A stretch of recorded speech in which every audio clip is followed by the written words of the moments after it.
Hello అండి, అందరికీ నమస్కారం. Welcome to SJ thoughts. ఈరోజు మనం వంకాయ పప్పు ఎలా చేసుకోవాలో చూద్దామండి. చాలా టేస్టీగా ఉంటుంది. ఇప్పుడు అది ఎలా చేసుకోవాలో చూద్దాం.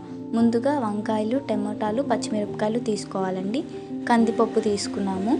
కందిపప్పుని నీట్గా కడిగి నానబెట్టుకోవాలండి ఒక 10 నిమిషాల పాటు. ఇలా 10 నిమిషాలు నానిన తర్వాత ఒక కుక్కర్లోకి కందిపప్పు, కొన్ని నీళ్లు వేసుకొని కొంచెం పసుపు అయితే వేసుకోవాలండి. మనం ముందుగా తీసుకున్న వంకాయల్ని ఇలా చిన్న చిన్న ముక్కలుగా కట్ చేసి వేసుకోవాలి. మనమైతే కుక్కర్కి విజిల్ పెట్టకుండా ఈ ప్రాసెస్ ఎలా చేయాలో చూద్దామండి. ఇలా వంకాయలన్నీ వేసుకున్న తర్వాత పచ్చిమిరపకాయలు కారానికి తగ్గట్టు వేసుకోవాలండి. ఇందులోకి ఒక 2 టమోటాలు కట్ చేసి వేసుకున్నామంటే చాలా టేస్టీగా ఉంటుంది. ఇప్పుడు ఇందులోకి ఆనియన్స్ కూడా వేసుకొని ఒక 5 నిమిషాల పాటు ఉడికించాలండి. ఇలా బాగా ఉడుకుతున్నప్పుడు మనం ఒకసారి చూసుకోవాలి పప్పు ఉడికిందా లేదా అని. తర్వాత కొంచెం చింతపండు అయితే వేసుకోవాలండి. ఒక 50% పప్పు అనేది ఉడికిన తర్వాత చింతపండు వేసుకున్నాము. కుక్కర్లో అయితే 3 విజిల్స్ పెట్టుకుంటే సరిపోతుందండి. Same process.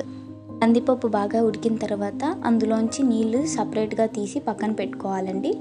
పప్పుని కొంచెం ఉప్పు వేసుకొని పప్పు గుత్తితో కొంచెం మెదుపుకోవాలండి, బాగా మెత్తగా వచ్చేలాగా. ఇప్పుడు ఆ వాటర్ కొంచెం వేసేసుకున్నాము. ముందుగా పక్కన పెట్టుకున్న నీళ్లు వేసుకోవాలండి. ఇప్పుడైతే పోపు పెట్టుకుంటున్నాము.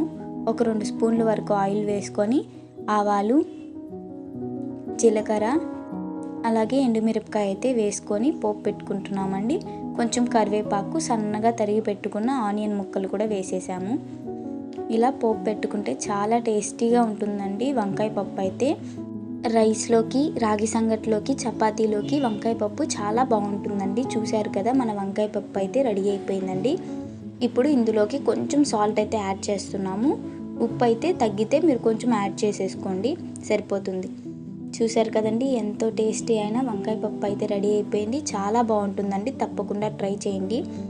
వేడి వేడి అన్నంలోకి కొంచెం నెయ్యి, అలాగే వంకాయ పప్పు కనుక వేసుకొని తిన్నామంటే కమ్మగా ఉంటుందండి. మరెన్నో వీడియోస్ కోసం మన ఛానల్ని సబ్స్క్రైబ్ చేసుకోండి. ఈ వీడియో కనుక మీకు నచ్చినట్టయితే ఒక లైక్ చేయండి. Thank you for watching.